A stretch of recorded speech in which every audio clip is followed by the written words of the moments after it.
ತುಂಬ ಚೆನ್ನಾಗಿದೆ. ಮತ್ತು ಇದರಲ್ಲಿ ಕಹಿ ಅಂಶ ಅಷ್ಟು ಕಾಣೋದೇ ಇಲ್ಲ, ಗೊತ್ತೇ ಆಗೋಲ್ಲ. ಯಾಕೆಂದರೆ ಅದಕ್ಕೆ ನಾನು ಹುಣಸೆಹಣ್ಣು ಮತ್ತು ಬೆಲ್ಲ ಎಲ್ಲ ಸೇರಿಸಿರೋದ್ರಿಂದ ಇದರಲ್ಲಿ ಕಹಿ ಅಂಶ ಬರೋದೇ ಇಲ್ಲ. ಏನು ಅಂತ ಅಂದರೆ ಇದು ಅದು ರೊಟ್ಟಿ ಜೊತೆ ಮತ್ತು ಚಪಾತಿ ದೋಸೆ ಎಲ್ಲದಕ್ಕೂ ಸೂಟ್ ಆಗುತ್ತೆ. ಚೆನ್ನಾಗಿದೆ. ನಿಲ್ಲಿಸ್ತಾ ಇದ್ದೀನಿ ನನ್ನ ಮಗನ ಕೂತು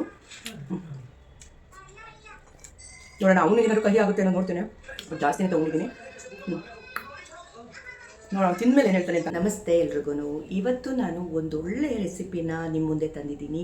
ಅದು ಒಂದು ಆರೋಗ್ಯಕರವಾದಂಥ ರೆಸಿಪಿ, ಹೆಲ್ತಿ ರೆಸಿಪಿ ಅಂತಲೇ ಹೇಳ್ಬೋದು. ಯಾವುದು ಅಂತ ಅಂದರೆ ನೋಡಿ, ಹಾಗಲಕಾಯಿ ಗೊಜ್ಜು, ಬಿಟರ್ ಗಾರ್ಡ್, ಆ ಒಂದು ಗ್ರೇವಿ ಅಂತಲೇ ಹೇಳ್ಬೋದು ಇಂಗ್ಲೀಷಲ್ಲಿ. ಒಳ್ಳೊಳ್ಳೆ ಅಂಶ ಇರುತ್ತೆ. ವೈಟಮಿನ್ ಎ, ವಿಟಮಿನ್ ಸಿ, ಮತ್ತು ಹೇರಳವಾಗಿ ಕಬ್ಬಿಣ ಅಂಶ, ಮೆಗ್ನೀಷಿಯಮು, ಆ್ಯಂಟಿ ಆಕ್ಸಿಡೆಂಟ್ಸ್ ಎಲ್ಲ ಇದರಲ್ಲಿ ಹೇರಳವಾಗಿರುತ್ತೆ. ಅದಕ್ಕಾಗಿ ನಾವು ಆವಾಗವಾಗ ಈ ಒಂದು ಗೊಜ್ಜನ್ನು ಮಾಡ್ಕೊಂಡು ತಿನ್ನಬೇಕು. ಇದು ನಮಗೆ ಕಹಿ ಇರ್ಬೋದು, ಆದರೆ ಆರೋಗ್ಯಕ್ಕೆ ಸಿಹಿಯಾದಂಥ ಪದಾರ್ಥ. ಅದಕ್ಕಾಗಿ ಇದನ್ನು ನಾನಿವತ್ತು ಹೇಗೆ ಮಾಡಿದೆ ಮತ್ತು ಕಹಿ ಅಂಶ ಹೇಗೆ ನಾವು ಕಮ್ಮಿ ಮಾಡಿ ಇದನ್ನು ಮಾಡುವಂಥದ್ದು ಅನ್ನೋದನ್ನು ನಾನಿವತ್ತು ತೋರಿಸ್ಕೊಡ್ತಾ ಇದ್ದೀನಿ. ತುಂಬ ಚೆನ್ನಾಗಿರುತ್ತೆ. ಚಪಾತಿಗೆ, ಅನ್ನಕ್ಕೂ ಸಹ ಕೆಲವು ಸತಿ ಹಾಕ್ಕೊಂಡು ತಿನ್ಬೋದು, ಆದರೆ ಹೆಚ್ಚಾಗಿ ಚಪಾತಿಗೆ ಮತ್ತು ರೊಟ್ಟಿಗೆ, ದೋಸೆಗೆ ಎಲ್ಲದಕ್ಕೂ ಇದು ಸೂಟ್ ಆಗುತ್ತೆ. ಬನ್ನಿ ಇದನ್ನ ಹೇಗೆ ಮಾಡಿದೆ ಅಂತ ತೋರಿಸ್ತೀನಿ. ಎಲ್ಲರೂ ಹಾಗಲಕಾಯಿ ಅಂದರೆ ತುಂಬ ದೂರ ಹೋಗ್ತಾರೆ, ಹಾಗಲಕಾಯಿ ತಿನ್ನೋದಕ್ಕೆ ಇಷ್ಟಪಡೋದಿಲ್ಲ. ಆದರೆ ಖಂಡಿತ ನಾವು ಹೆಲ್ತಿಯಾಗಿರಬೇಕು ಅಂದರೆ ನಮ್ಮ ಒಂದು ಆಹಾರದಲ್ಲಿ ಆವಾಗವಾಗ ಹಾಗಲಕಾಯಿ ಪದಾರ್ಥ ಏನಾದರೂ ಮಾಡಿಕೊಂಡು ತಿಂತಾ ಇರಬೇಕು. ಯಾಕೆ ಅಂದರೆ ಇದರಲ್ಲಿ ನೀನು ಹೆಚ್ಚಾಗಿ ವಿಟಮಿನ್ ಎ, ಸಿ, ಕಬ್ಬಿಣಾಂಶ, ಮೆಗ್ನೀಷಿಯಮು, ಆ್ಯಂಟಿ ಆಕ್ಸಿಡೆಂಟ್ಗಳು ಹೆಚ್ಚಾಗಿರುತ್ತೆ. ಆದ್ದರಿಂದ ಇದು ತುಂಬ ಆರೋಗ್ಯಕ್ಕೆ ಒಳ್ಳೆಯದು. ಸೊ ಹಾಗಾಗಿ ನಾವು ಅವಾಗವಾಗ ಈ ಒಂದು ಹಾಗಲಕಾಯಿ ಗೊಜ್ಜನ್ನು ನಾವು ಮಾಡಿ ತಿಂತಾ ಇರಬೇಕಾಗುತ್ತೆ. ಬನ್ನಿ ಈ ಒಂದು ರೆಸಿಪಿ ಹೇಗೆ ಮಾಡೋದು, ನಾನು ಯಾವ ಥರ ಮಾಡ್ತೀನಿ ಅನ್ನೋದನ್ನು ನಿಮ್ಮ ಮುಂದೆ ತೋರಿಸ್ತಾ ಇದ್ದೀನಿ. ಫಸ್ಟ್ ಟೈಮ್ ಯಾರೆಲ್ಲ ನನ್ನ ಚಾನಲ್ಗೆ ವಿಸಿಟ್ ಮಾಡಿದ್ದೀರೋ, ನನ್ನ ವಿಡಿಯೋ ನೋಡ್ತಾ ಇದ್ದೀರೋ, ಸಬ್ಸ್ಕ್ರೈಬ್ ಮಾಡಿಕೊಂಡು ವಿಡಿಯೋ ನೋಡಿ ಅಂತ ಹೇಳ್ತಾ ಈ ಒಂದು ರೆಸಿಪಿನ ಶುರು ಮಾಡ್ತೀನಿ. ಮೊದಲನೇದಾಗಿ ಚೆನ್ನಾಗಿ ತೊಳ್ಕೊಂಡು ಹಾಗಲಕಾಯಿನ ನಾವು ಸಣ್ಣದಾಗಿ ಹಚ್ಕೊಬೇಕು.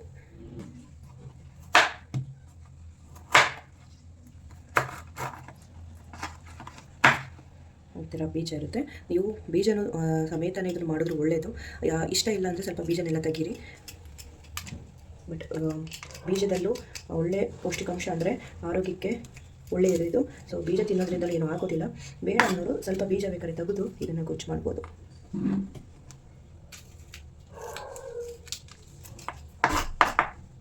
ನಾನು ಸಣ್ಣ ಸಣ್ಣಗೆ ಕಟ್ ಮಾಡ್ಕೋತೀನಿ.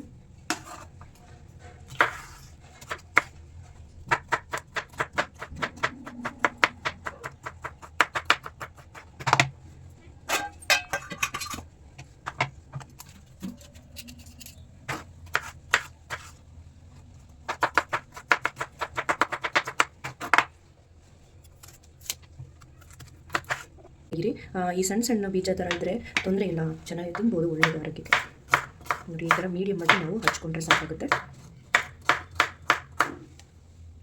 ಇದನ್ನು ಕನ್ನಡದಲ್ಲಿ ನಾವು ಹಾಗಲಕಾಯಿ ಅಂತ ಕರಿತೀವಿ, ಇಂಗ್ಲೀಷಲ್ಲಿ ಇದನ್ನು ಬಿಟರ್ ಗಾರ್ಡ್ ಅಂತಾರೆ, ಹಿಂದಿಲಿ ಇದನ್ನು ಕರೆಯಲ್ಲ ಅಂತಲೂ ಕರೀತಾರೆ. ಅದೆಲ್ಲ ನಾನು ಒಂದು ತಪ್ಪಲೆಗೆ ಹಾಕೋತಾ ಇದ್ದೀನಿ.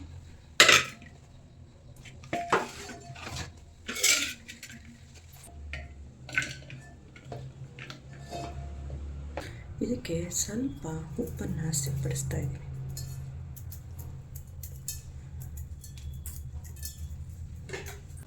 ಸ್ವಲ್ಪ ಅರಿಶಿನ ಪುಡಿನ ಹಾಕೋತಾ ಇದ್ದೀನಿ.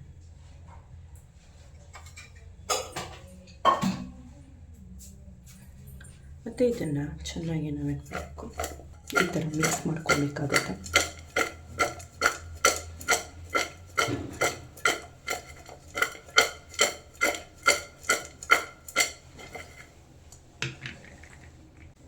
ಈಗ ಇದ್ರ ಮೇಲೆ ಒಂದು ಪ್ಲೇಟ್ ಹಚ್ಬಿಡ್ತೀನಿ ಸ್ವಲ್ಪ ಹೊತ್ತು. ಇದನ್ನು ಹಾಗೆ ಬಿಡೋಣ ಸ್ವಲ್ಪ ಹೊತ್ತು. ಈಗ ಮಸಾಲೆಗೆ ಏನೆಲ್ಲ ಬೇಕು ಅಂತ ನೋಡ್ಕೊಳ್ಳೋಣ. ಈಗ ಮೊದಲನೇದಾಗಿ ನಾವು ಈರುಳ್ಳಿನ ಹಚ್ಕೊಬೇಕಾಗುತ್ತೆ. ಬನ್ನಿ ಈರುಳ್ಳಿನ ಹಚ್ಕೊಳ್ಳೋಣ. ಈಗ 2 ತೊಗೊಂಡಿದ್ದೀನಿ ನೋಡಿ. ಇದು ಕರಿಬೇವು ಸಣ್ಣಗೆ ಹಚ್ಚೋತಾ ಇದ್ದೀನಿ. ಮಕ್ಕಳೆಲ್ಲ ತೆಗೆದಿರ್ತಾರೆ ಆಚೆ, ಅದಕ್ಕೋಸ್ಕರ ಈ ಥರ ಮಾಡಿ ಹಚ್ಚಿ ಹಾಕಿದ್ರೆ ತಿಂತಾರೆ. ಸ್ವಲ್ಪ ಒಗ್ಗರಣೆಗಿದು ಸೈಡ್ ಇಡೋಣ. ಸ್ವಲ್ಪ ಕೊತ್ತಂಬರಿ ಸೊಪ್ಪನ್ನು ತೊಗೊಳ್ತಾ ಇದ್ದೀನಿ.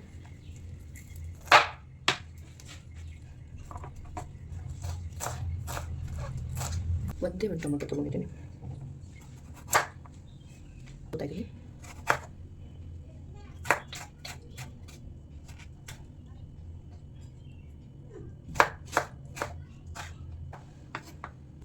ಮತ್ತು ಇವಾಗ ಇದಕ್ಕೆ ಒಂದು ನಿಂಬೆಹಣ್ಣು ಗಾತ್ರದಷ್ಟು ಹುಣಸೆಹಣ್ಣ ತೊಗೊಂಡು ನೆನೆ ಹಾಕ್ತಾಯಿದ್ದೀನಿ. ಇದನ್ನು ಸೈಡ್ಗೆ ಇಡೋಣ. ಮತ್ತು ಸ್ವಲ್ಪ ಬೆಲ್ಲ ತೊಗೊಂಡಿದ್ದೀನಿ. ಇವಾಗ ಮಾಡೋದು ಹೇಗೆ ಅಂತ ತೋರಿಸ್ತೀನಿ ಬನ್ನಿ. ಸ್ಟವ್ ಹಚ್ಕೊಂಡು ಒಂದು ಬಾಣಲೆ ಇಡ್ತಾಯಿದ್ದೀನಿ. ಬಾಣಲೆ ಬಿಸಿ ಹಾಕಬೇಕು. ಬಾಣಲೆ ಬಿಸಿ ಆದಮೇಲೆ ಅದಕ್ಕೆ ಸ್ವಲ್ಪ ಎಣ್ಣೆ ಬಿಡಬೇಕು. ಒಂದೆರಡು ಸ್ಪೂನ್ ಎಣ್ಣೆ ಹಾಕ್ತಾಯಿದ್ದೀನಿ. ಪುರಿ ಸ್ವಲ್ಪ ಕಮ್ಮಿ ಮಾಡ್ಕೊಳ್ಳೋಣ.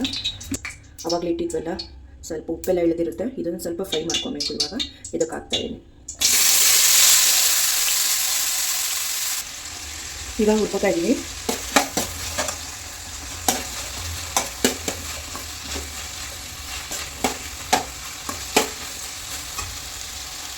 ಇವಾಗ ಸ್ವಲ್ಪ ಫ್ಲೇಮ್ನ ಹೈ ಫ್ಲೇಮ್ಗೆ ಕೊಟ್ಕೊಳ್ಳಿ. ಯಾಕಂದರೆ ಸ್ವಲ್ಪ ನೀರಿನ ಅಂಶ ಎಲ್ಲ ಇರುತ್ತಲ್ಲ, ನಾವು ಇದನ್ನೆಲ್ಲ ಉರಿಬೇಕು.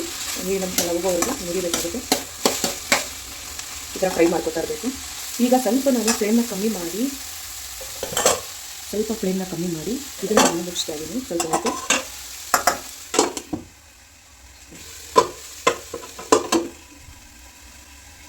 ಈಗ ಇದು ಫ್ರೈ ಆಗಿರುತ್ತೆ, ಹಸಿ ವಾಸನೆ ಎಲ್ಲ ಹೋಗಿರುತ್ತೆ. ನೋಡೋಣ.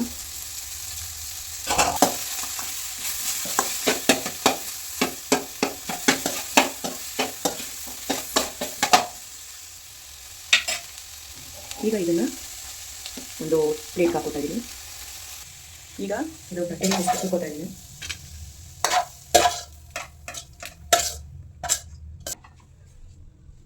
ಮತ್ತೆ ನೋಡಿ, ಅದೇ ಬಾಣಲೆ ಇಟ್ಟಿದ್ದೀನಿ. ಅದಕ್ಕೆ ಇವಾಗ ಒಗ್ಗರಣೆ ಮಾಡ್ಕೊಬೇಕು. ಇದಕ್ಕೆ ಮತ್ತೆ ಒಂದೆರಡು ಸ್ಪೂನು ಎಣ್ಣೆ ಹಾಕ್ತಾಯಿದ್ದೀನಿ. ಸಾಸಿವೆ ಹಾಕ್ತಾಯಿದ್ದೀನಿ. ಎಣ್ಣೆ ಬಿಸಿ ಹಾಕಿದೆ, ಸ್ವಲ್ಪ ಸಾಸಿವೆ ಹಾಕ್ತಾಯಿದ್ದೀನಿ.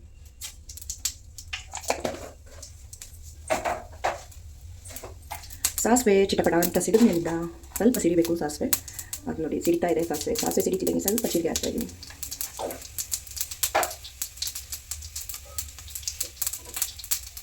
ಈಗ ಕರಿಬೇವು,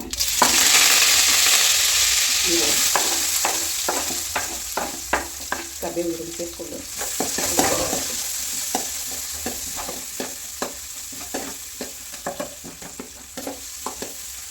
ಫ್ಲೇಮ್ನ ಸ್ವಲ್ಪ ಜಾಸ್ತಿ ಮಾಡ್ಕೊಳ್ಳಿ. ಮೀಡಿಯಮ್ ಫ್ಲೇಮಲ್ಲಿರಲಿ. ಈಗ ಇದಕ್ಕೆ ನಾವು ಫ್ರೈ ಮಾಡ್ಕೊಂಡಿರ್ತೀವಲ್ಲ ಹಾಗಲಕಾಯಿ, ಇದನ್ನು ಸೇರಿಸ್ತಾ ಇದ್ದೀನಿ.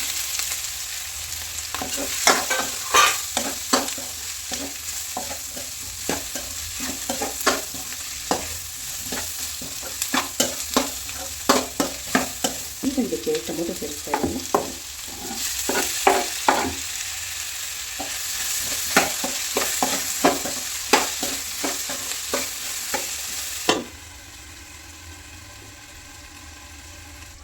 ಈಗ ನೋಡಿ ಬೆಂದಿರುತ್ತೆ, ಚೆನ್ನಾಗಿ ಬೆಂದಿರುತ್ತೆ ಟೊಮೊಟೊ ಎಲ್ಲ.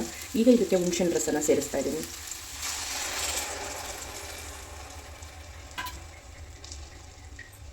ಹುಣಸೆಹಣ್ಣು ರಸ ಸೇರಿಸಿದಾಯಿತು.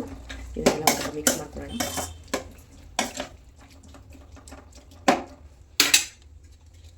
ಈಗ ಇದಕ್ಕೆ ಸ್ವಲ್ಪ ಬೆಲ್ಲ ಸೇರಿಸ್ತಾ ಇದ್ದೀನಿ. ಕಹಿ ಅಂಶ ಇರುತ್ತಲ್ಲ, ಅದಕ್ಕೆ ಸ್ವಲ್ಪ ಬೆಲ್ಲ ಸೇರಿಸ್ತಾರೆ.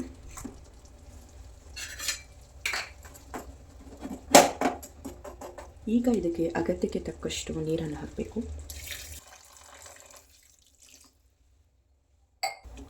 ಸ್ವಲ್ಪ ಬೇಯಬೇಕಾಗುತ್ತೆ, ಬೇಯಲಿ. ಈಗ ನೋಡಿ ಕುದೀತಾ ಇದೆ. ಈ ಟೈಮಲ್ಲಿ ಈಗ ಮೇಯ್ನ್ ಏನು ಹಾಕಬೇಕಾಗಿರೋದು ಅಂದರೆ ಸಾಂಬಾರು ಪುಡಿ. ಮನೆಯಲ್ಲೇ ಮಾಡ್ಕೊಂಡಿರೋಂಥ ಸಾಂಬಾರು ಪುಡಿ. ಇದನ್ನು ನಾನು ಸೇರಿಸ್ತಾ ಇದ್ದೀನಿ. ಖಾರ ನೋಡಿಕೊಂಡು ನೀವು ಹಾಕ್ಕೊಬೇಕು. ಇಲ್ಲಾಂದರೆ ಅಂಗಡಿಯಲ್ಲಿ ಸಿಗುತ್ತಲ್ಲ ಸಾಂಬಾರು ಪೌಡ್ರ್ ಪ್ಯಾಕೆಟು, ಅದನ್ನು ಒಂದೆರಡು ಆಗಿ ಪ್ಯಾಕೆಟ್ ಹಾಕಬೇಕು. ಒಂದು ಚಿಕ್ಕದು 10 ರೂಪಾಯಿದಾದರೆ ಒಂದು 2-3 ಪ್ಯಾಕೆಟ್ ಹಾಕಬೇಕಾಗುತ್ತೆ. ನೋಡಿ, ಇದನ್ನು 3 ಸ್ಪೂನ್ ಆದರೂ ಹಾಕಿದ್ದೀನಿ. ಇದೇ ಮೇಯ್ನಾಗಿ ಬೇಕಾಗಿರೋಂಥದ್ದು. ಮನೆಯಲ್ಲಿ ಹುಳಿ ಸಾರು ಮತ್ತು ಬೇಳೆ ಸಾರು ಏನಾದರೂ ಮಾಡೋದಕ್ಕೆ ಯೂಸ್ ಮಾಡುವಂತಹ ಒಂದು ಸಾಂಬಾರು ಪುಡಿ. ಇವಾಗ ನೋಡಿ, ಎಲ್ಲ ಚೆನ್ನಾಗಿ ಮತ್ತೆ ಮಿಕ್ಸ್ ಮಾಡ್ತಾಯಿದ್ದೀನಿ.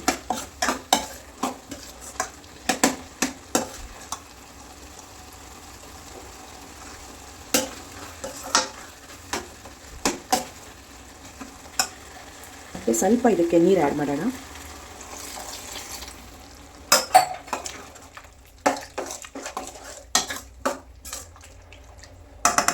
ಸ್ವಲ್ಪ ಮುಚ್ಚಬೇಕು.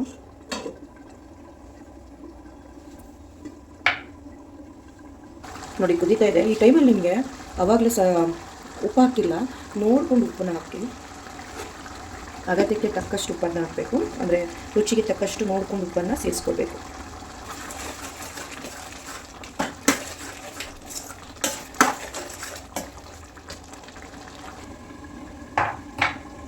ಏನಾಗಿದೆ ಈಗ ನೋಡೋಣ. ಚೆನ್ನಾಗಿ ಬೆಂದಿರುತ್ತೆ, ಕುದೀತಾ ಇದೆ. ಈ ಟೈಮಲ್ಲಿ ನಾನು ಇದಕ್ಕೆ ತೆಂಗಿನಕಾಯನ್ನು ಹಾಕ್ತಾಯಿದ್ದೀನಿ.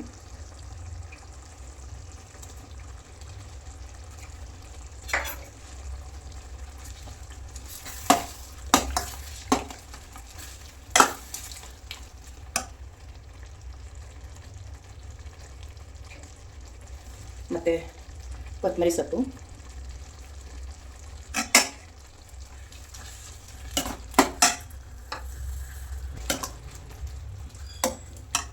ಇಷ್ಟಾದರೆ ಸಾಕಾಗುತ್ತೆ.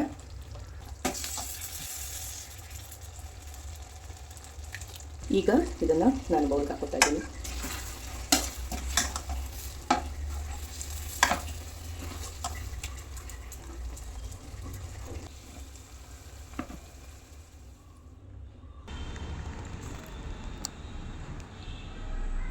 ನೋಡಿ ಎಷ್ಟು ಪರ್ಫೆಕ್ಟಾಗಿ ಬಂದಿದೆ.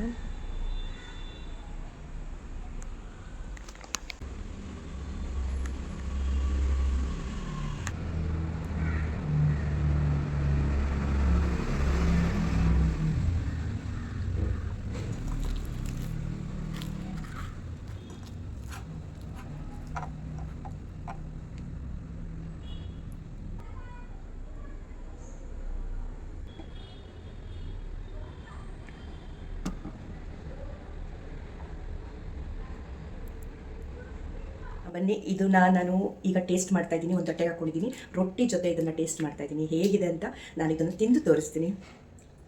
ಈಗ ಬಂದಿದೆ ನಾನು ಮಾಡಿರೋವಂಥದ್ದು. ಉಪ್ಪು ಹುಳಿ ಖಾರ ಎಲ್ಲ ಕರೆಕ್ಟಾಗಿದೆಯಾ ಹೇಳ್ತೀನಿ. ಹಾಗೆ ನೋಡಿ,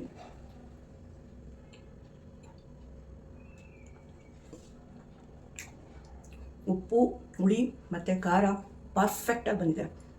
ಕಹಿನೂ ಇಲ್ಲ, ಅಷ್ಟೊಂದು ಕಹಿ ಅನಿಸೋದೇ ಇಲ್ಲ, ಎಲ್ಲೋ ಲೈಟಾಗಿ ಅನಿಸುತ್ತೆ. ನೀವು ಇದೇ ಥರ ನಾನು ಹೇಳ್ಕೊಟ್ಟೋ ರೀತಿಯಲ್ಲಿ ನೀವು ಮಾಡಿದ್ರೆ ಖಂಡಿತ ಕಹಿ ಬರೋದಿಲ್ಲ. ಬೇಕಾದ್ರೆ ನೋಡಿ, ನನ್ನ ಮಗನ ಕರಿತೀನಿ. ಹಾರ್ದಿಕ್ ನೋಡಿ, ನನ್ನ ಮಗ ಬಂದಿದ್ದಾನೆ, ಅವನಿಗೆ ಇದನ್ನು ತಿನ್ನಿಸಿ ತೋರಿಸ್ತೀನಿ. ನನ್ನ ಮಕ್ಳಿಗೂ ಆಗ್ಲಕಾಯಿ ಪಲ್ಯ ಅಂತ ಅಂದರೆ ಆಗೋದಿಲ್ಲ, ಆಗ್ಲಕಾಯಿ ಗೊಜ್ಜಂದರೆ. ಬಟ್ ಇವತ್ತು ನೋಡೋಣ, ಬೈಲೆ ಮುಂದೆ ಅವನೇನು ಹೇಳ್ತಾನೆ ನೋಡೋಣ.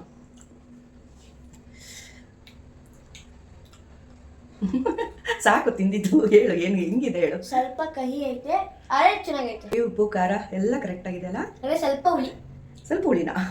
ಅದು ಹುಳಿ ಹಾಕಿದ್ರೇ ಆಗ್ಲಕಾಯಿಗೆ ಕಾಂಬಿನೇಷನ್ ಕರೆಕ್ಟ್ ಆಗಿರೋದು. ಬಟ್ ಚೆನ್ನಾಗಿದೆ. ಹುಳಿ ಅಂಶ ಬಿದ್ದರೆ ಅದು ಕಹಿ ಅಂಶಕ್ಕೆ ಸ್ವಲ್ಪ ಬ್ಯಾಲೆನ್ಸ್ ಆಗೋದು. ಹಾಗಾಗಿ ಅದನ್ನು ನಾನು ಹುಣಸೆಹಣ್ಣು ಹಾಕಿರೋದ್ರಿಂದ ಅದಕ್ಕೆ ಅನಿಸ್ತಾ ಇದೆ ಅವನಿಗೆ. ಬಟ್ ಟೊಮಟೊನು ಬೇರೆ ಹಾಕಿದ್ದೀನಲ್ವಾ. ನೋಡಿದ್ರಲ್ಲ ಎಷ್ಟು ಈಸಿಯಾಗಿ ಮನೆಯಲ್ಲೇ ನಾವು ಈ ಒಂದು ಆಗ್ಲಕಾಯಿ ಗೊಜ್ಜನ್ನು ಮಾಡಿಕೊಂಡು ತಿನ್ನಬಹುದು ಅಂತ. ರೊಟ್ಟಿ, ಚಪಾತಿ, ದೋಸೆಗೆ ಎಲ್ಲದಕ್ಕೂ ಇದು ಚೆನ್ನಾಗಿರುತ್ತೆ. ಈ ಥರ ಗೊಜ್ಜನ್ನು ಮನೆಯಲ್ಲಿ ಆಗಾಗ ಮಾಡಿ ನೀವು ತಿನ್ನಿ, ಮನೆಯವ್ರಿಗೆಲ್ಲ ತಿನ್ನಿಸಿ, ಮಕ್ಕಳಿಗೂ ಸಹ ಕೊಡಿ. ಖಂಡಿತ ಇದು ಆರೋಗ್ಯನ ಕಾಪಾಡುತ್ತೆ ಅಂತ ಹೇಳ್ತಾ ಈ ವಿಡಿಯೋ ಕೊನೆವರೆಗೂ ನೋಡಿದ್ದಕ್ಕೆ ನಿಮಗೆಲ್ಲರಿಗೂ ಧನ್ಯವಾದಗಳು. ಹಾಗೆ ನಿಮ್ಮ ಅನಿಸಿಕೆಗಳನ್ನು ನನಗೆ ಕಮೆಂಟ್ ಬಾಕ್ಸಲ್ಲಿ ತಿಳಿಸಿ ಅಂತ ಹೇಳ್ತಾ ಮತ್ತೆ ಇನ್ನೊಂದು ವಿಡಿಯೋದಲ್ಲಿ ನಿಮ್ಮನ್ನೆಲ್ಲ ಭೇಟಿ ಮಾಡ್ತೀನಿ. Thank you.